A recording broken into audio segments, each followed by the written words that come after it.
Bonjour, Lynne Gagné du Club Photo de Repentigny. J'ai fait une petite capsule vidéo pour vous montrer comment je fais le projet macro de petites gouttes d'huile sur une surface d'eau. C'est un projet facile et puis je vais vous donner des petits trucs, on va regarder ce qu'on a besoin, on va faire quelques tests, puis on va aller jusqu'à l'édition de nos photos. Pour faire ce projet, vous aurez besoin de cartons de couleur ou de morceaux de tissu de couleur contrastante ou d'un iPad. De l'huile, n'importe quelle, même si elle est n'importe quelle sorte d'huile, même si elle est colorée, c'est pas grave. Une pipette ou une cuillère ou quelque chose pour déposer les gouttes d'eau à la surface, les gouttes d'huile sur la surface de l'eau et quelque chose pour mélanger ou agiter les gouttes. Moi, dans ce cas-ci, j'ai pris des pinces. Pour le setup proprement dit, ce qu'on recherche, c'est la plus grande distance entre la base de notre verre d'eau ou de notre bol et le haut de la surface de l'eau. La raison, c'est que si on n'a pas assez d'eau, pas en fait de quantité, mais en fait de hauteur, on va voir les imperfections dans le bas de notre bol. Alors, s'il y a une moindre petite égratignure, une petite bulle, peu importe, on a plus de chances de les voir. Par exemple, dans ces deux setups-là, j'ai plus de chances de meilleurs résultats avec le verre d'eau qu'avec le plat de Pyrex. Dans le plat de Pyrex, les bulles vont plus, on les voit pas vraiment, mais ils vont plus s'écarter. On peut mettre beaucoup d'huile et les agiter. On peut avoir des plus grandes surfaces de résultats. Dans notre verre d'eau, on va aller chercher plus de détails. Ça va être, les bulles vont être plus rapprochées, peut-être plus faciles à manipuler aussi. Faut pas avoir peur de changer des fois, là, de tout essuyer et on recommence avec des bulles fraîches. Faut le faire souvent. C'est ce qui fait qu'il faut être un petit peu patient. J'utilise des verres et des pots transparents. C'est une habitude parce que j'aime pas qu'il y ait de contamination de couleurs qui viennent se réfléchir sur nos cartons, peu importe. Même si dans ce cas-ci, c'est pas vraiment important parce que nos couleurs, de toute façon, sont assez tranchantes ou c'est pas, à moins de jouer dans des tons de gris, là, mais je pense pas que ce soit important. Donc, ça prend quelque chose pour soulever la surface de verre pour pouvoir aller glisser en dessous les papiers, le iPad. Justement, sur votre appareil, premièrement, ça vous prend un objectif macro. Pour les ajustements, on est complètement en manuel, c'est-à-dire le focus, vous allez le faire en manuel. La vitesse, je suggère rien en bas de 1/160e, même si vous êtes sur un trépied, parce que vous allez bouger les bulles d'huile. Pour l'ouverture F4 ou moins, vous ouvrez au maximum votre ouverture.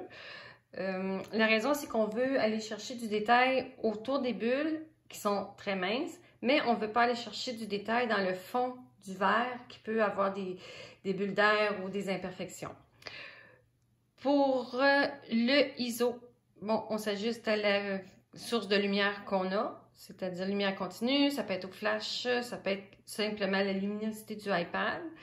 Pour la balance des blancs, vous pouvez y aller selon la source de lumière que vous avez pour plus de précision. Sinon, vous pouvez y aller en automatique parce que de toute façon, on ne veut pas aller reproduire exactement les couleurs qu'on a, mais bien créer un effet plutôt abstrait où les couleurs ne sont pas, on n'a pas besoin de justesse.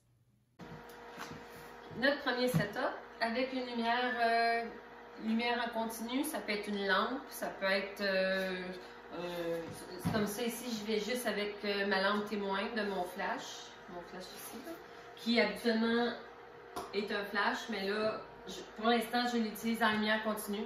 Je pourrais l'utiliser en mode flash. C'est sûr qu'avec une lumière comme ça, on peut aller chercher les petites gouttes d'air dans le fond vont être plus apparentes. Ça va être peut-être un petit peu un problème, mais ça nous permet d'avoir une bonne source, puis ça fait juste un petit affaire plus de retouche. On met nos cartons en dessous. J'en ai un complet pour commencer.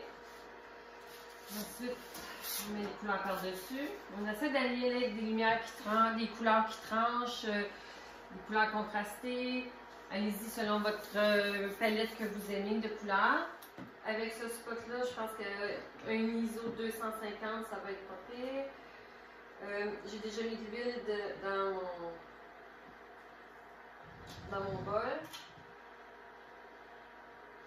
On place les couleurs pour que ce soit harmonieux vers le centre de notre image parce que c'est là que notre focus va être le meilleur. Là, on fait notre focus manuel. C'est la clé du succès.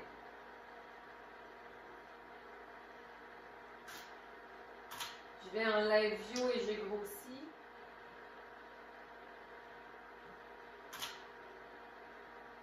Une fois qu'on a notre focus, on va agiter nos bulles.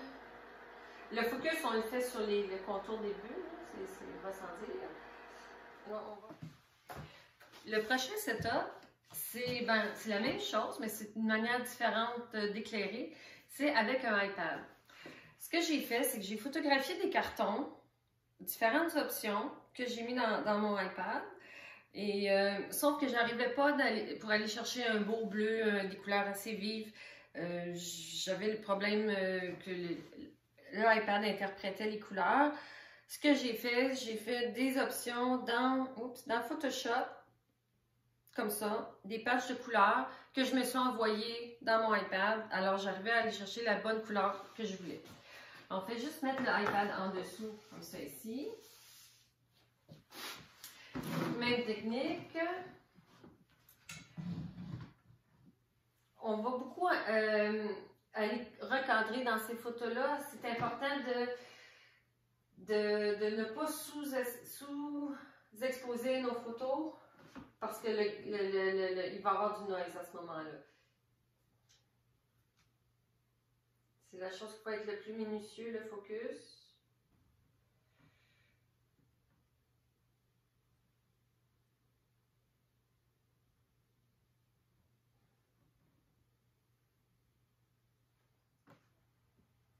Il faut garder aussi les surfaces super propres.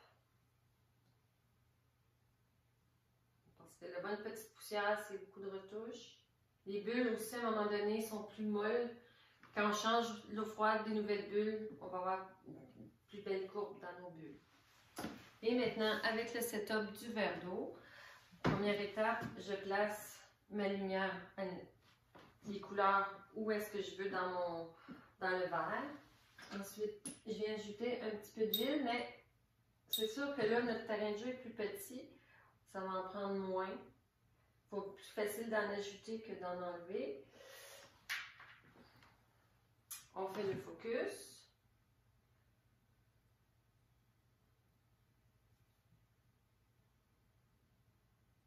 Parfait. Là, on vient agiter. On a placé, on a fait le focus. On agite les bulles.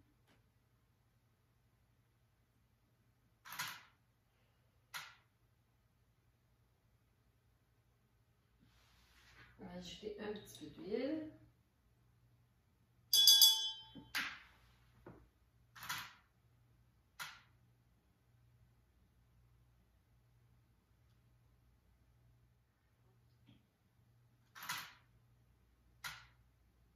On est maintenant rendu à la partie finition des photos, si on veut. Moi, je fonctionne beaucoup avec Capture One, mais peu importe ce que vous utilisez, Lightroom, peu importe. Juste pour vous montrer, c'est les 4 photos que j'ai choisies. Les 4 photos... bon, on n'a pas vu ces setups-là. Ben, ces palettes de couleurs-là quand j'ai fait le shooting pour la capture vidéo, mais c'est un petit peu avant, un petit peu après aussi. Vous pouvez voir quand même dérouler à droite toute la session. On en a fait plusieurs, là. Ça, c'est la session complète. De toute cette session-là, j'en ai choisi 4. Je les ai développées, recadrées. Comme je vous avais dit, on recadre beaucoup dans ce genre de photos-là parce que, bon, c'est de la macro, puis on ne veut pas aller chercher tout ce qu'il y a autour non plus. On ne contrôle pas super bien non plus tout ce qu'il y a dans l'image, mais c'est facile d'aller chercher les petits points qui nous intéressent. C'est le moment de faire un beau travail de recadrage et de composition, de mettre nos vedettes dans des points forts. C'est la partie qu'on contrôle plus. Ensuite, on s'en va dans Bridge. Bon, j'ai développé mes photos ici. Ces 4 photos-là. Je vais vous montrer un petit peu ce que j'ai fait comme retouche. Vous allez voir, c'est vraiment pas grand-chose. J'ai gardé sur un layer le avant et le après. Donc, avant, après. Le avant, on voit que j'ai juste enlevé les poussières, toutes les petites imperfections qui dérangeaient. Un petit conseil, j'utilise pas le tampon parce que c'est des dégradés. Si on utilisait avec des dégradés, c'est difficile d'aller rechercher la même tonalité. Des fois, la correction va paraître là, comme ça. Le meilleur outil pour ce genre de retouche-là, c'est le petit pansement qui va aller faire enlever toute l'imperfection, puis va nous garder un beau dégradé que ça ne paraîtra pas. Il y a deux pansements qu'on peut utiliser. On peut utiliser le pansement où on n'a pas besoin d'aller sélectionner la source. Moi, c'est pas la manière que je fonctionne, c'est une question d'habitude. J'aime mieux utiliser l'autre petit pansement où on va dire prends cette partie-là et viens la mettre ici, juste pour avoir plus de contrôle. Donc, avant, après. On voit qu'on n'a pas fait grand-chose, mais ça fait juste nettoyer. C'est ce qui va faire la différence. Ça garde la magie un peu dans la photo. Celle-ci, même chose. Après, avant, pas grand-chose. Juste enlever les petites imperfections. Même chose pour les deux autres.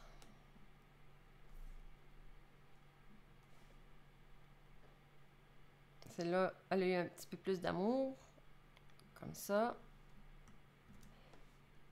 Et la dernière. Tous les ajustements ont été faits dans Capture One. J'ai pas mis de courbe, j'ai pas fait d'autres changements de couleur dans Photoshop. J'espère que ça vous a donné le goût de faire ce genre de petits projets. Merci pour votre patience. C'est quand même la première fois que je manipulais vidéo, audio, montage vidéo. Alors, j'espère que le prochain va être de meilleure qualité. Mais le but, c'est de vous donner le goût de pratiquer. Merci.